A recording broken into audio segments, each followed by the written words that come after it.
පහන් කනුවයට කතා අංක 2. ඇහැට කනට පේනවා නම් ගෑණි ගැන හොයන්න එපා. හැමදාම එක පාන් ගෙඩියක සල්ලි අඩු වෙනවා. කොහොමද ඔය මේක වෙන්නේ? තමුසේ පාන් ගෙඩියක් ගිලිනවද? බේකරියේ මුදලාලි මහා හඬින් කෑ ගැසුවේය. මුදලාලිගේ කෑ ගැසීම තඹ සතේකටවත් ගණන් නොගත් ඔහු පාන් පෙට්ටිය බයිසිකලෙන් ගලවා බේකරිය තුළට රැගෙන ආවේය. කොහොමත් මුදලාලි අඩු වෙච්ච ඒවා මගේ පඩියෙන් කපනවානේ. ඉතින් පාඩුවක් වෙන්නේ නැහනේ.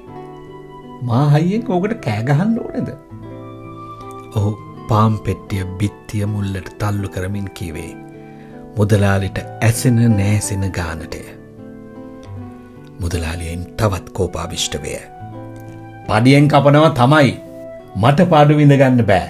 ඒත් මං දැනගන්න ඕනේ ළඟදී ඉඳලා ඔබ ගෙනියන පෙට්ටියේ පාන් මොන ගෙවලයද හොරෙන් ගිලින්නේ කියලා. යකෝ හැමදාම මේක හරි විගඩමක් නේ. මුදලාලි වේගයෙන් කියවන්නට විය. මේ කිසිත් ඔහු ගානකට ගත්තේ නැත. මාසේ අන්තිමට පඩි අඩු උනායි කියලා නාහෙන් හනනවා එහෙම නෙවෙයි. මුදලාලි දබරගිල්ල ඔසවා තර්ජනය කළේය. අනතුරු ආපසු හැරි කඩේ දිශාවට ගියේය. අසල සිල්ලර කඩවලට පාන් බෙදා හරින බයිසිකලෙන් පාන් ගෙඩිය බැගින් දිනපතා අඩු වෙන්නට පටන් ගත්තේ මෑතක සිටය. මුදලාලිය පිළිබඳව බලවත් කම්පාවට පත්ව සිටියද පාන් බයිසිකලයේ දිනපතා පැද යමින් කඩවලට පාන් බෙදෙන මේ පුද්ගලයාට එම සිද්ධිය එතරම් ගැටලුවක් නෙවෙයි. බයිසිකලෙන් දිනපතා පාන් ගෙඩියක් අඩුවන්නේ කවර හේතුවක් නිසාදැයි ඔහු හොඳින්ම දනී. පාන් නටවන්නේ ශාන්තිලතා හමුපු දිනේ පටන්ය. ඇය අයින් පාන් කන්නට ආසාය. තැටිපාන් අතර ඇති අයින් පාන් ගෙඩියක් ඔහු කෙසේ හෝ ශාන්තිලතා වෙනුවෙන් රැකගනී. පාන් සියල්ල කඩවලට දමා අවසන ඔහු අයින් පාන් ගෙඩිය ශාන්තිලතාගේ ගෙදරටම ගෙනවිද්දෙයි. ඔහු මේ සඳහා මුදල් ලබාගත්තේ පළමු දිනේ පමණි.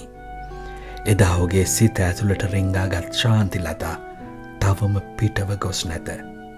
පසුදා සිටම ඇගෙන් පාන් සඳහා මුදල් ලබා නොගන්නට ඔහු තීරණය කළේය. ශාන්තිලතාට දුන් පාන් ගෙඩියේ මිල හැමදාමත් තමන්ගේ පඩියෙන් කැපෙන්නට ඔහු ඉඩහලේ සතුටිනි. නොමිලේ පාන් ගෙඩියක් ලැබීම වෙනුවෙන් ශාන්තිලතාගෙන් ඔහුට බොහෝ දේ ලැබිනි. ඇගේ සිනහව දකින්නට ආසා කළේය. ඇය සිනාසුණු විට කම්මුල් වල ගැසෙන අයුරු ඔහුට තවමත් මතකය. ඇය ඩඟකාරය, කෙලිලොල්ය. මතක ඇති කාලයේ සිට බේකිරියේ පාසුන් නැහිලා සහ මුදලාලිලාගේ බැනුම් ආසා පුරුදුව සිටි ඔහුට ශාන්තිලතා සිතූ පැතූ සම්පත් දෙන දෙවඟනකි. මේ නිසාම තම රැකියාවේ අවදානමද නොතකා ඔහු ශාන්තිලතාට නොමිලේ පාන් සැපීම දිගටම කරගෙන ගියේය. බේකෙරියෙන් අස්වැසිල්ලක් ලද විගසම වේලාව ගැන නොහිතාම ශාන්තිලතා මුණ ගැසීමට ගියේය. ශාන්තිලතාට තමා හා විවාහ වෙන්නැයි ඔහු යෝජනා කළේ එබඳු එක් අවස්ථාවකදීය. එම යෝජනාවත් සමගම ඇය මහත් සතුටට පත් වූවාය. එතකොට පුතා ඇය ගත් කටටම ඇසුවේ පමණකි. ඔහු පුදුමයට පත්විය. පුතා බලාගන්න අයියලා කවුරු හරි හොයාගනී. ඔයා එන්න මාත් එක්ක යන්න. ඔහු එකේලාම කියා සිටියේය. එයට ඇය දුන් පිළිතුරෙන් ඔහු සලිත විය. දෙයනේ අනේ මගේ අයියලාට ළමයි නෑ. එතකොට පුතාගේ තාත්තා? ඔහු තුළ විශාල දුකක් ඇතිවිය. තමන් රැකියාවද නොතකා මිරිඟුවක් පසුපස හඹා ගොස් ඇති බව ඔහුට වැටහිනි. පුතාට තාත්තා කෙනෙක් නෑ. ඇය කිව්වේ කෝල දැරියක ලෙසය. මෙතරම් බරපතල අවස්ථාවක මෙතරම් සරල පිළිතුරක් ඔහු බලාපොරොත්තු වූයේ නැත. ඇය මදක් ඔහුගේ මූණ දෙස බලා සිටියාය. එයා ගියානේ මාව දාලා. අපි දික්කසාද වෙලානේ ඉන්නේ. එදා ඔහුගේ හිත හොඳටම නරක් විය. හිරිමල් යෞවනියක ලෙස රඟපාමින් ඇය තමා නොමග යැවූ බව ඔහු සිතුවේය. එමෙන්ම මින් පසු ඇය හමු නොවන්නටද ඔහු අදිටන් කරගත්තේය. එහෙත් ඒ සියලු සිතිවිලි පරදවා ශාන්තිලතා ඔහු වෙත ආවාය. ඇයගේ ප්‍රේමය ඔහු මුසපත් කරවා තිබිණි. අවසානයේ ශාන්තිලතා සහ සිඟිති පුතුද රැගෙන ඔහු පලා ගියේය. බේකරියේ මුදලාලි ඇතුළු සියල්ලෝම ඔහුට අවවාද කළෝය. ඒත් ඔහු එම අවවාද පිළිබඳව කිසිදු තැකීමක් නොකළේය. ඕකින් නැට්ටිච්චි. ඔය ළමයාගේ තාත්තා දික්කසාද වෙලා නෙවෙයි. ඒකගේ තාත්තා කවුද කියන්නවත් ඒක දන්නේ නැහැ. මුදලාලි ඇතුළු කිහිප දෙනෙක්ම ඔහුට එසේ කියා තිබිණි.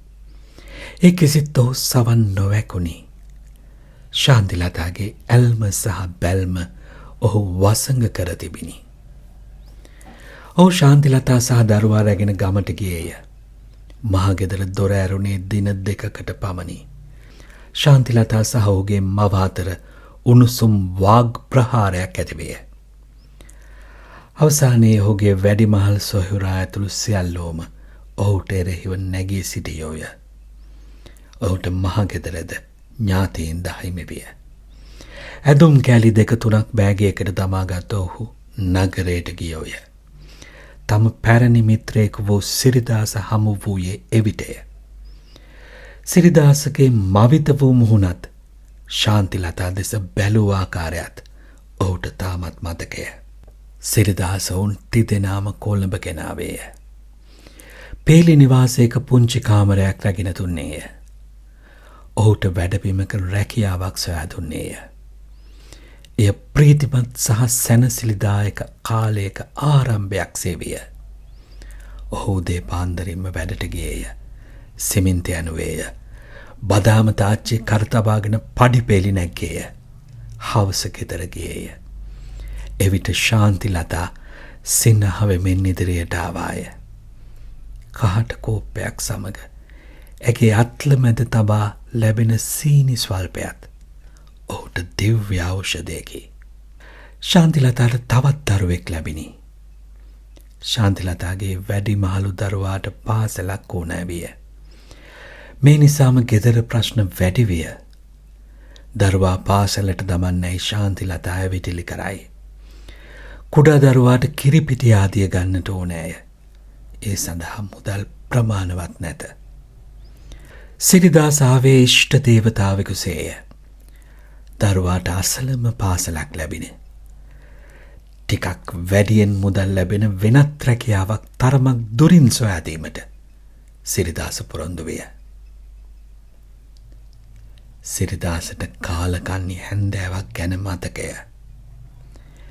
එදා ඔහු තමන්ට කලාතුරකින් හමුවුණු සිරිදාසව අසල්වැසි මහලු කාන්තාවකට හඳුන්වා දුන්නේය. ඒ ගෑනියගේ පිළිතුරෙන් ඔහු කරකවා අතහැරියාසේය.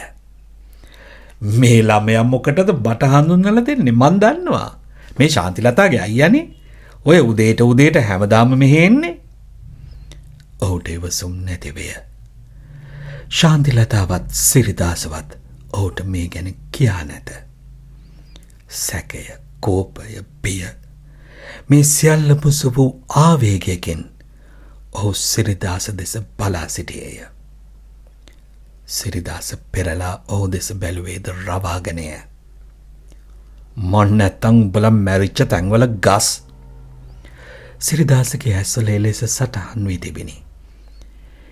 ඒත් ඔහුට ඉවසා සිටිය නොහැකි විය. අතමිට මොළවා සිරිදාසගේ මුහුණට පහරක් එල්ල කළේය. එය වැදී ඔහුගේ තොල් පුපුරා ලේ වැකිරෙන්නට විය. ත්‍රිරෝද රථයක නැගී සිරිදාස පලා ගියේය. යලි නිවසට ගිය ඔහු ගෙදර පඩමුට්ටු පොඩි කළේය. ශාන්තිලතාට පහර දුන්නේය. ශාන්තිලතාගේ දරුවා බිත්තිය මුල්ලට වී දෑතින් මූණ වසාගෙන ගුලි වුණේය. ඔහුට දරුවාට පයින් ගසන්නට සිතිනි. නමුත් ඔහු එසේ කළේ නැත. එම පහර අසල වූ මේසයට එල්ල විය. මේසේ උඩ තිබු පිකං කෝප්ප සහ කුරුලේත්තුව බිම ඇද වැටි කැබලි වී ගියේය. ඔහුගේ ජීවිතයේ මෙතරම් කේන්ති ගිය පළමු දවස මේකය. හොඳටම බිය වූ ශාන්තිලතා බිම ඇද වැටි ඔහුගෙන් සමාව ඉල්ලුවාය. නැති බැරිකම් කීවාය. අගහිඟකම් කීවාය. සිරිදාසගේ මනුස්සකම ගැන කීවාය. ඔහු ටිකෙන් ටික සංසුන් විය. ගුරුලේත්වේ වතුරෙන් තෙත් වූ පොළොව මතට වැටි නිදාගත්තේය. ඔහු පසුදා වැඩට ගියේ කිසිදු කතා බහක් නොමැතිව. වැඩපොලේදීද ඔහු කා සමගවත් කතා කළේ නැත. වැටු පත්තිකාරමක් ලබා ගත්තේය. ඔහු ආපසු ගෙදර ගියේ ශාන්තිලතා මරා දමන තරමේ වෛරයකිනි. ගෙදර දොර හැර දමා තිබිනි. ශාන්තිලතාගේද දරුවාගේද බඩුමුට්ටු කිසිවක් ඒ තුළ නොවිය. අසල්වැසියන් කීවේ ඊයේ පහර කෑම නිසා බිය වූ ඇය දරුවන්ද සමග ගමේ ගිය බවයි. ඇය කැටුව යන්නට ඇගේ අයියා නොහොත් සිරිදාසද පැමිණ තිබේ. ඔහුට සියල්ල වැටහිනි. ඔහු ආපසු නගරයට ගියේය. එහිදී පිරිසක් ඔහුට තඩි බෑවේය. ඔහු ගෙදර ගොස් බිම වැටි නිදාගත්තේය. බොහෝ දේ වැටහුණේ අලුයමා විදපුවාට පසුවය. ඔහුගේ මුහුණ ඉදිමී තිබිනි. දතක් කැඩී තිබිනි. පිටහරා වැදී තිබුණු පොළු පහරක් නිසා හැරෙන්නට පෙරලෙන්නට හෝ නැගිටින්නට දා පහසුය. සර්වාංගය පුරාම විවිධ වේදනා නැගෙයි. ඔහු අමාරුවෙන් සූදානම් වේ. නොන්නිගසමින් වැඩපොළට ගියේය. ඔහුට එදා වැඩ කරන්නට නොහැකිය. ඔහුට වැඩ කරන්නට ලැබුණේද නැත. ගේට්ටුවේදීම මාසේ පඩිය ලැබිනි. වැඩ හොඳ නැති නිසා මෙම වැඩපොලෙන් ඉවත් කරන බව ෆෝමන් අයියා කීවේය. මෙයද සිරිදාසගේ වැඩක් බව තේරුම් ගන්නට ඔහුට අපහසු නැත. ඔහු එම මුදලින් උල්පිහියක් මිලදී ගත්තේය. හොඳ හැටි බී ගත්තේය. ඉතිරි මුදල් සංගවාගෙන සිරිදාස සොයා පිටත් වේ. සිරිදාස ගමේ නොවිය. ඔහුට තවත් මිතුරෙක් හමු විය. එම මිතුරාද සිරිදාස හොඳින් හඳුනයි. දැන් ගෑණි ගැන හොයලා වැඩක් නෑ බං. ඇහැට කනට පේනවනේ. එහෙනම් ගිහිල්ලා බලපන් කොහේ හරි මඩමක ඇති. ඔබ සිරිදාස ගැන දන්නේ නැද්ද බං? ඔහු කියාගෙන ගියේය. එතකොට දරුවොත් කොහේ හරි මඩමක ඇති. අත දරුවා නම් මේ වෙනකොටත් සුද්දෙකුට විකුණලා ඇති. ඔහුට දරුවන් ගැන පළපු මතාවට දැඩි දුකක් ඇතිවිය. දෙවැනි දරුවා තමාගේ විය යුතුයයි ඔහුට සිතිනි. තම පාල සොහුරාගේ කුඩා කාලයේ මුහුණ මේ දරුවාගේ මුහුණට සමානය. තමන් බිරිඳට චෝදනා කළද දරුවා තමාගේ ඇයි ඔහුට සිතෙන්නට පටන් ගත්තේය. ඔහු සිරිදාස එන යන වැල්ලවත්තේ තැනක ලිපිනයක් සොයාගත්තේය. නමුත් වැල්ලවත්තට ගිය ඔහුට කිසිදු හෝඩුවාවක් නොලැබිනි. ඔහු මූදහත්තර රේල් පාර දිගේ ඇවිද ගියේය. මුහුදු වැල්ලේ ගල් පර අතර කුඩ ඉහලාගත් ජෝඩු රැසකි. ඒ අතර ශාන්තිලතා සහ සිරිදාස සිටනු ඇතැයි ඔහුට සිතිනි. ඔහු ඒ දෙස බලමින් රේල් පාර දිගේ ඇවිද ගියේය. ඔහුට මතක මහා හඬක් සහ මිනිසුන්ගේ කෑ ගැසීම් පමණි. ඔහු කෝච්චියේ හැප්පුණේය. ඔහුට සිහි නැතිවය. පාදයක් අහිමි විය. මාස ගණනක් රෝහලේ läග සිටියේය. වාට්ටුවට දානයක් දෙන්නට පැමිණි පිරිසක් ඔහුට කීලි කරු දෙකක් ලබා දුන්නේය. එහි වාරුව ලබා ඔහු රෝහලින් පිටවිය. මේ වසර 30කට පෙරය. පාදයක් අහිමි මහලු යාචකයා තම කතාව අවසන් කළේය. ඔහු ඉතා වෙහෙසට පත් වූ බවක් පෙනේ. කතාව අතරතුර තම කිලිටි සරම ඔසවා ඔහු දෑසී නැගි කඳුළු පිස දැමුවේය. පාදය කපා වෙන් කළ තැනින් රෙදි පටිවලින් නොතා තිබේ. එයද ඉතා කිලිටිය. ඊට පස්සේ සිරිදාස හරි ශාන්තිලතා හරි හම්බුනේම නැත්ද? ශාන්තිලතා හම්බුණා. ඔහු දුර්වල හඬකින් මුරකෑවේය. තම අසල වූ රෝදපුටුව දෙසට අත දිගු කළ ඔහු තරමක් උස් හඬකින් හඬ නැගුවේය. මේක දුන්නේ එයා තමයි. එයාට දැන් සරුයි. ළමයි කොහොමද එතකොට? ඔහු ගනාඳුර දෙස මද වේලාවක් බලා සිටියේය. නැවත රෝදපුටුව දෙස බැලීය. අනතුරුව අප දෙදෙනාගේ හිසේ සිට දෙපතුල දක්වාම බැලීය. නැවත අඳුර දෙස නෙත් යොමු කළේය. මං හැව්වේ නෑ ළමයි ගැන. ඔහු යලි යටි උකුරෙන් මුර කෑවේය.